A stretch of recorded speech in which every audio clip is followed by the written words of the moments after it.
What's good, ladies and gents? Welcome to the MKO Pugilism Boxing channel, where we're talking all things boxing. Right about now, just doing a little one from the car now. Hot London weather, brilliant stuff. Sun is shining all over the place. Remember to like, remember to subscribe to the channel. And today I'm going to speak to you about Anthony the Beast Yarde versus Spelman. Oh, and a right hand from Yarde. He thought he'd got him going and almost ran after him to try and follow it up. Spelman regrouped and is trying to fire back. Two more big right hands from Yarde. Spelman's such a tough guy though, taking them all, but two more land and another. The referee has a good look, close look as Spelman goes down for the first time. Cumulative effect, and looking a bit groggy as he gets back to his feet, and the referee says no. Spelman's furious. He said, I could have. And I suppose the significance of this fight is that this Spelman is the very same opponent who fought Lyndon King Arthur, who is, as we speak, I think they're sort of making arrangements for Lyndon King Arthur versus Anthony the Beast Yarde. You know, going into this fight, I think pretty much anyone who knew a bit about boxing would know that you know, Spelman is kind of an English level guy, whereas Yarde is a bit above that and sort of beyond that level. So it was a fight that you know, it did puzzle me a little bit, but I believe the point of this fight, or the purpose of this fight, was probably just to use Spelman as a measuring stick, because Lyndon Arthur beat him on points. So now we're going to see if Anthony Yarde can stop him. And I think that's probably their logic behind that. That's probably their thinking behind it. But again, I don't think we really learned anything new about Anthony Yarde from this fight. The pattern of the fight was pretty straightforward, pretty much as expected. You had Anthony Yarde sort of playing with Spelman a little bit, just boxing behind the jab. He was sort of boxing within himself, you know, flicking out a little lazy jab, doing a bit of shoulder rolling. I mean, through the first, let's say, half of the fight, because it was only lasted 6 rounds, first 3 rounds, Yarde was just pretty much playing with him, experimenting a bit, you know, darting away from shots, moving in, moving out, and he was really just boxing within himself, Yarde. He didn't have the need to sort of extend himself at all. He didn't need to really put forth any major effort. It was all just boxing within himself.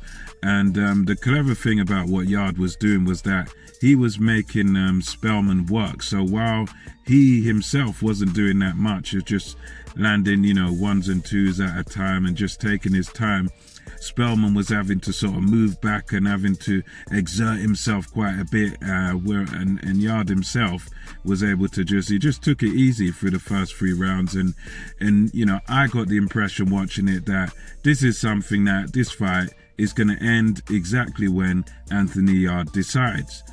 And he's that type of fighter that basically, with this level of guy, just plays with him, and then when they get a bit weaker, when they get a bit, their strength gets sapped a bit, he then goes on and steps up through the gears. Because through the first few rounds, Yarde was only in, you know, 1st or 2nd gear. He didn't even have to exert himself at all, and you know, come round sort of 4, that was when Yarde sort of began to step up the pace and began to really sort of go through the gears. And you could really hear, one thing about this no audience thing now, during this lockdown period and this COVID period, is you can really hear the shots. And, you know, literally every right hand, because Yarde was throwing these dangerous, deadly right hands to Spelman's body all the time, and he was frequently throwing them, whacking, and every time you could just hear this thud, bang, every single time. And you know, from that sort of second half of this fight, you know, 4th round, Yarde began to land those body shots at will and to the head, and you could hear how hard it was. Because one thing about Yarde, he can really hit hard. He can hit very hard, and you could just hear it and it was, it had to be sapping the strength from Spelman. So, it begins to land these shots. He's landing the body shots at will, right hands to the head at will, and he wasn't even having to really extend himself to land these shots. He was just landing them so easy because there's that big gap between the two guys in terms of skill level, and power. So Yarde was just landing very easily, and smashed him up through the fourth round, fifth round, just landing the shots at will, and then he gets his breakthrough the sixth round, and it's again Spelman just sort of crumbles under it, gets hit with body shots, head shots, and these right hands are very, very powerful punches. He gets put down. He's a bit wobbly, comes to his feet, he's on his feet and bouncing and whatever, and then the referee just pretty much jumped in, stopped it. And it was one of those stoppages where it was one of those prevention is better than cure stoppages, because there are some people, sort of going around saying, well, the stoppage was premature. He was on his feet, he was bouncing, he was jumping around, he was ready to go. And I'm sure Dex Spelman will feel that way, that, he was ready to continue. He did get up, he beat the count, blah, blah, blah. But I think at the end of the day, the referee, in my eyes, he done the right thing, really, because at the end of the day, Dex Spelman was never going to turn that fight around. He was getting hit consistently with hard shots. He wasn't able to get away from the shots, and thirdly, he wasn't able to do any damage to Yarde. So I think for those reasons, for the fact that he wasn't winning a fight, he couldn't hurt Anthony Yarde, and he couldn't stay out of the way of Anthony Yarde's punches. I think all that would have happened if you let him continue. It would just continue to get battered, and then you could be talking about permanent damage to him. You could be, you never know what can happen in boxing, and I think it's one of those where it's a mercy stoppage. So yeah, although he wasn't out on the floor out cold, he was taking a beating, and he was never going to win that fight. So I think it's in my book, it's a fair stoppage, really. I don't think there was anything wrong with it, because at the end of the day, it's not like there was a world title on the line.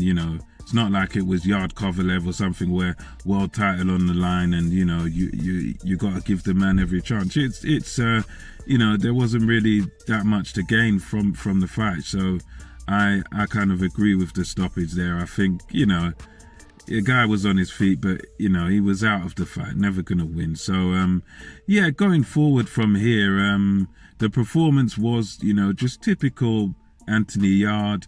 He didn't have to even go through the gears much, and I don't think it really tells us much about how good he was.